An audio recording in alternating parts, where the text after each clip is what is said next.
Halo teman-teman, jumpa lagi bersama saya di Dunia Hewan.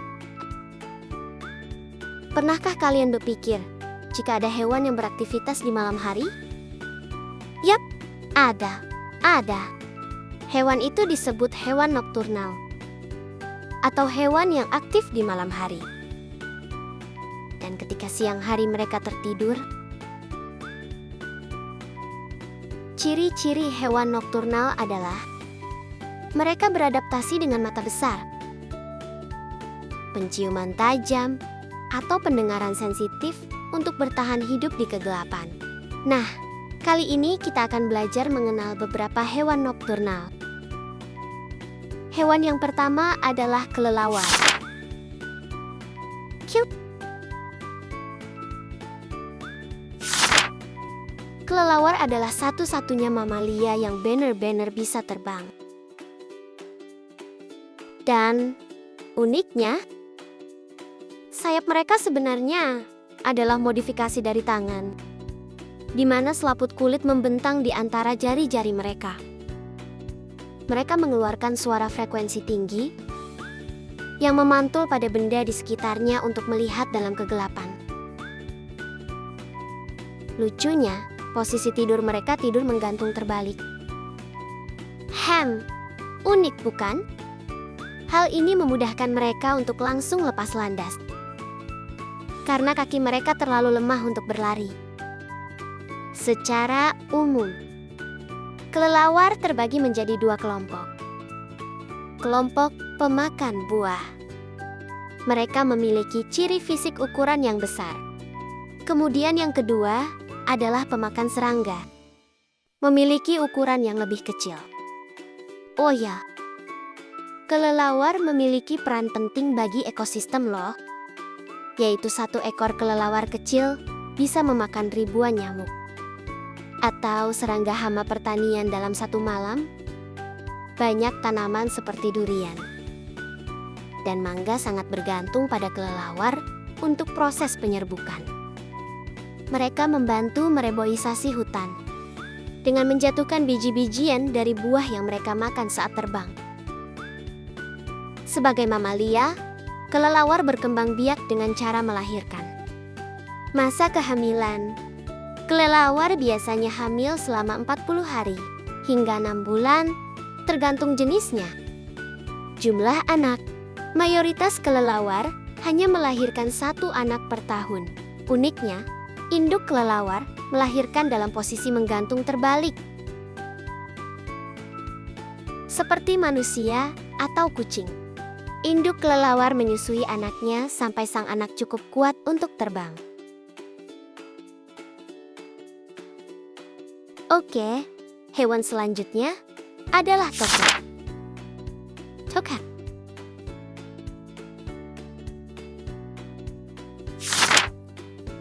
Tokek adalah sejenis reptil yang masuk dalam keluarga cecak, namun memiliki ukuran tubuh yang jauh lebih besar dan karakteristik yang unik. Berbeda dengan cicak yang mulus, kulit tokek dipenuhi bintal-bintal kasar dengan kombinasi warna yang kontras. Biasanya abu-abu kebiruan dengan bintik merah bata atau oranye. Tokek rumah bisa tumbuh cukup besar, mencapai panjang 20-35 cm loh teman-teman. Wah, cukup besar bukan? Kaki tokek memiliki bantalan perekat bernama setai yang memungkinkan mereka berjalan di permukaan vertikal. Bahkan kaca sekalipun, bentuk pupil mata mereka vertikal dan tajam, sangat berguna untuk berburu di malam hari. Tokek jantan mengeluarkan suara tokek untuk menandai wilayah kekuasaan dan menarik perhatian betina. Mereka adalah predator alami yang sangat efektif. Tokek memakan serangga nyamuk, kecoa, jangkrik. Bahkan, terkadang memangsa tikus kecil atau burung kecil. Seperti cicak, tokek bisa memutuskan ekornya. Namun, waspadalah, karena gigitan tokek cukup kuat dan cenderung tidak mau lepas jika sudah mengunci. Hewan selanjutnya adalah kukang.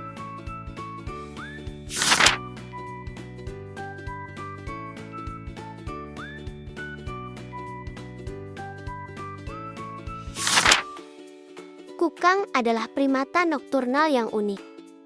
Di Indonesia, hewan ini termasuk hewan yang dilindungi karena keberadaannya yang terancam punah. Kukang memiliki mata bulat besar yang sangat sensitif terhadap cahaya, yang membantu mereka melihat dengan jelas di kegelapan malam. Kukang bergerak sangat perlahan untuk menghindari deteksi predat. Mereka tidak bisa melompat seperti kera atau monyet lainnya. Biasanya warna bulu kukang berwarna coklat keputihan dengan garis gelap yang khas di punggung dan sekitar mata.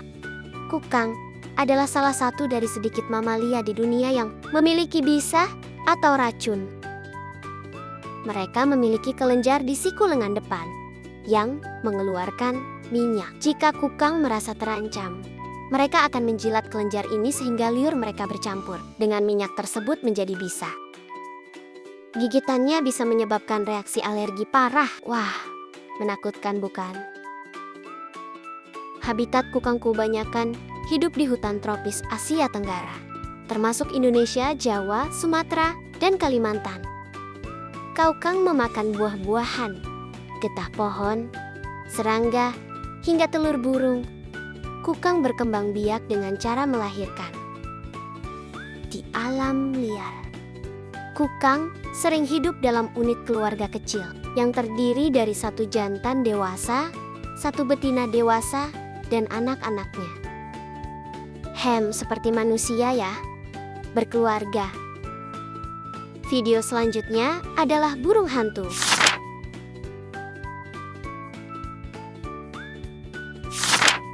Burung hantu adalah kelompok burung yang dikenal sebagai predator malam. Burung hantu memiliki fitur anatomi yang tidak dimiliki burung lain, yang menjadikan mereka pemburu senyap. Mata mereka sangat besar untuk menangkap cahaya di malam hari. Namun, mata ini tidak bisa bergerak di dalam kelopaknya. Sebagai gantinya, mereka bisa memutar leher hingga 270 derajat tanpa merusak pembuluh darah. Lubang telinga banyak spesies burung hantu letaknya tidak sejajar, satu lebih tinggi dari yang lain. Ini membantu mereka menentukan lokasi mangsa melalui suara dengan akurasi 3 dimensi, bahkan di bawah tumpukan salju atau daun. Bulu sayap mereka memiliki struktur seperti sisir yang meredam turbulensi udara. Hasilnya, mereka bisa terbang mendekati mangsa tanpa suara sama sekali. Sebagai karnivora, burung hantu memakan pengerat, serangga, ikan, hingga burung kecil lainnya. Mereka seringkali menelan mangsa secara utuh karena tidak bisa mencerna tulang. Mereka memuntahkan sisa-sisa tersebut dalam bentuk gumpalan padat yang disebut pelet. Burung hantu adalah sahabat petani. Mereka berperan sebagai pengendali hama alami yang sangat efektif, terutama dalam menjaga populasi tikus di area persawahan dan perkebunan. Burung hantu berkembang biak dengan cara bertelur. Sebagian besar dari mereka adalah hewan monogami. Artinya, mereka cenderung setia pada satu pasangan selama musim kawin atau bahkan seumur hidup. Wah, hewan yang sangat setia ya, teman-teman.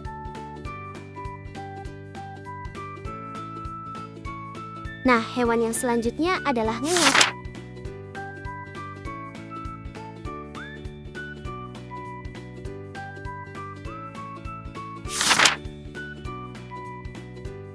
Ngengat adalah serangga yang sering dianggap sebagai saudara sepupu kupu-kupu. Keduanya berasal dari ordo yang sama, yaitu serangga bersayap sisik. Meski sering dianggap kurang menarik karena warnanya yang cenderung gelap, ngengat sebenarnya memiliki keunikan yang luar biasa. Berbeda dengan kupu-kupu, ngengat berukuran lebih besar dan gemuk. Ngengat melalui 4 tahapan hidup yang sama seperti kupu-kupu. Telur diletakkan di bawah daun tanaman inang. Larva ulat, tahap di mana mereka makan dengan rakus. Beberapa ulat ngengat memiliki rambut yang bisa menyebabkan gatal pada manusia. Kemudian berevolusi menjadi pupa kepompong. Uniknya, banyak ngengat membuat kokon sutra untuk melindungi kepompong. Dewasa imago muncul dengan sayap dan siap mencari pasangan. Sistem navigasi ngengat sangat unik. Ngengat bernavigasi menggunakan cahaya bulan sebagai kompas untuk terbang lurus. Jangan salah sangka, ngengat bukan sekadar hama pakaian atau tanaman. Mereka memiliki peran vital, yaitu banyak bunga yang hanya mekar di malam hari bergantung sepenuhnya pada ngengat untuk penyerbukan penghasil sutra. Ulat sutra sebenarnya adalah larva dari jenis ngengat tertentu. Nah, itulah beberapa hewan yang aktif di malam hari. Setiap jenis dari mereka memiliki kemampuan dan keunikannya masing-masing ya teman-teman. Terima kasih sudah menonton video ini ya. Jangan lupa share, like, dan subscribe-nya ya teman-teman, supaya bisa memberikan edukasi mengenai pemahaman hewan yang ada di dunia. Dadah!